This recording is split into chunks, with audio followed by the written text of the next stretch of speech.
بس رمضان کی سب سے بڑی تیاری کیا ہے کہ اپنے دلوں کو صاف کر لو پہلے سے۔ شعبان کی سب سے بڑی تیاری کیا ہے کہ اپنے دلوں کو صاف کر لو۔ جس دل میں نفرت ہو، بغض ہو، کسی کے لیے غصہ ہو، کسی کے لیے کیا کیا جذبے ہوں، دل صاف کرنا۔ ہمارے گھروں میں روزانہ جھاڑو ہوتا ہے، یہاں مدرسے میں روزانہ صفائی ہوتی کہ نہیں ہوتی؟ کیونکہ دنیا کی اصل گندگی ہے تو جھاڑو ہاتھ سے نہیں چھوٹ سکتا۔ حرم شریف میں دیکھا کیسے چاروں طرف خدام پھر رہے ہوتے ہیں برش لے کر، تو دل پہ غبار ایسے آتا ہے جیسے صحن میں غبار آتا ہے، دل پہ گندگی ایسے آتی ہے جیسے صحن میں آتی ہے۔ تو ہم نے نظام بنایا ہوا ہے، لوگ وہ کر رہے ہیں، وہ روزانہ جھاڑو دیتے ہیں۔ تمہارا دل ایک آنگن ہے، ایک صحن ہے، اس میں بغض، نفرت، حسد، پتہ نہیں کیا کیا گندگیاں آئیں گی اور آتی رہیں گی۔ بچوں ایک کام کرو، جھاڑو پکڑ لو، صاف۔ یا اللہ معاملہ تجھ سے کرنا ہے، لوگوں سے نہیں۔ کسی نے برا کہا، کسی نے غیبت کی، کسی نے گالی دی، کسی نے دھکا دیا، کسی نے حق مارا، کسی نے کچھ کیا، یا اللہ تیرے سبب میں نے اپنے دل کو سب سے صاف کیا، میں نے اپنے دل کو سب سے صاف کیا۔ یہ اتنی بڑی عبادت ہے کہ بڑے بڑے نفلوں والے، تہجد والے، حج عمرے روزے والے تمہیں نہیں پکڑ سکتے، کیونکہ اس کا کرنے والا دنیا میں کوئی نہیں۔ نفل پڑھنے والے تو بے شمار ہیں، عمرے کرنے والے بے شمار ہیں، علماء بے شمار ہیں، حاجی بے شمار ہیں، سخاوت کرنے والے بے شمار ہیں، لیکن اس ٹکڑے کو صاف کرنے والا لاکھوں میں ایک بھی نہیں۔ مشکل کا آپ یہ سیکھیں، صاف صاف صاف۔ یہ رمضان کی سب سے بڑی تیاری اور علم کو حاصل کرنے کی سب سے بڑی چابی ہے کہ اپنے دل کو کھلا کر لو۔ کوئی چیز خالی ہوگی تو کچھ آئے گا۔ جس دل میں بغض بھرا ہو، نفرت بھری ہو، حسد بھرا ہو، کینہ بھرا ہو، اس میں خاک آئے، اس میں تو علم کی ایک کرن بھی نہیں آئے۔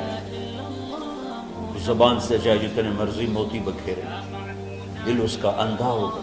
لا تعمل ابصار ولكن تعمل القلوب التي في الصدور۔ یہ آنکھوں سے اندھے نہیں، دل سے اندھے ہیں۔ تو بچوں اپنے دل کو صاف کرنا تو بچوں دنیا میں جنتی بننا ہے اور علم اللہ سے لینا ہے تو اسے صاف کرو۔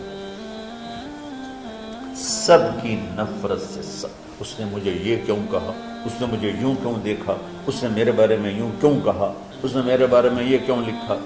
جس کی تعریف ہوتی میری کتنی برائی ہوتی، صرف تعریف تو نہیں، بھرا پڑا سوشل میڈیا مجھے گالیاں۔ اللہ کے فضل سے میرے دل میں ایک ذرے کے برابر کبھی کوئی منفی جذبہ نہیں آیا، آئے تو میں دھو کے صاف کر دیتا ہوں۔ یا اللہ میں نے اپنے دل کو صاف کیا، میرا معاملہ تیرے ساتھ ہے، کسی کے ساتھ ہے۔ تو ساری امت سے کہتا ہوں رمضان کا استقبال کرو، دلوں کو صاف کر کے، نفرتوں کو مٹا کے، مذہبی نفرت، دنیاوی نفرت، رشتوں کی نفرت، بول چال کی نفرت، سیاست کی نفرت، لین دین کی نفرت، ان سب سے اپنے دل کو صاف کرو تاکہ رمضان میں اللہ نے علم اتارا، اللہ تعالیٰ آپ کو علم عطا فرمائے، اور باقی لوگ جو ہم دنیا میں زندگی گزار رہے ہیں ان کے دلوں میں اللہ رمضان کا نور اتارے اور اپنے اور ہدایت کا نور اتارے۔ یہ سب سے بڑی تیاری ہے۔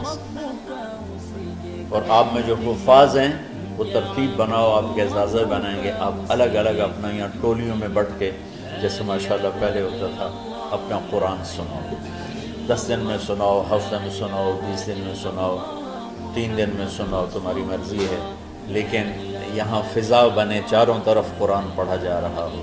پہلے ہر کمرے میں ماشاءاللہ قرآن، میں تو خود آیا کرتا تھا رات کو، تو ہر کمرے سے قرآن کی آواز آ رہی ہوتی، تو اوپر جاتا تو چھت پر کتنی ماشاءاللہ چھوٹی چھوٹی جماعتیں بنی ہوتی تھی، ہر طرف سے قرآن گونج رہا ہوتا تھا، تو ایسے صرف دیکھ کر ہی ایمان تازہ ہو جاتا ہے۔ تو جو آپ میں حفاظ ہیں وہ غافل نہ ہونا کہ نو جی میرے کو اب یاد نہیں ہے، بھول گئے تو الگ بات ہے، کوئی کچا پکا ہے تو اس کے لیے تیاری کر کے سناؤ، کسی اچھے حافظ کو ساتھ لے کر کچھ وہ سنا ہے، کوئی یہ سنا، اس طرح کر کے کوئی ضروری نہیں تراویح میں ہی ختم ہو، نفلوں میں اسے کر لو، لیکن حفاظ کوشش کرو کہ قرآن زبان سے ادا ہو جائے۔ رمضان میں جو قرآن سناتا رہتا ہے اسے ساری زندگی قرآن یاد رہتا ہے، اور کسی سے گلہ ہے، غصہ ہے، ناراضگی ہے، کسی سے بولتے نہیں ہو، ابھی سے شعبان آ چکا ہے، آپ شعبان سے رمضان کی تیاری شروع فرما دیتے، تو اس کی تیاری کیا ہے؟ وہ دلوں کو صاف کرو، معاف کرو، معافی مانگو، تمہارا قصور نہیں پھر بھی معافی مانگ لو، دلوں کو صاف کرو، اور اللہ سے سخاوت مانگو کہ اللہ کو سخی بھی پسند ہے اور صاف دل والا بھی پسند ہے۔ تو انشاءاللہ اگر اس طرح آپ کی تعلیمی سرگرمیاں بھی رہیں اور رمضان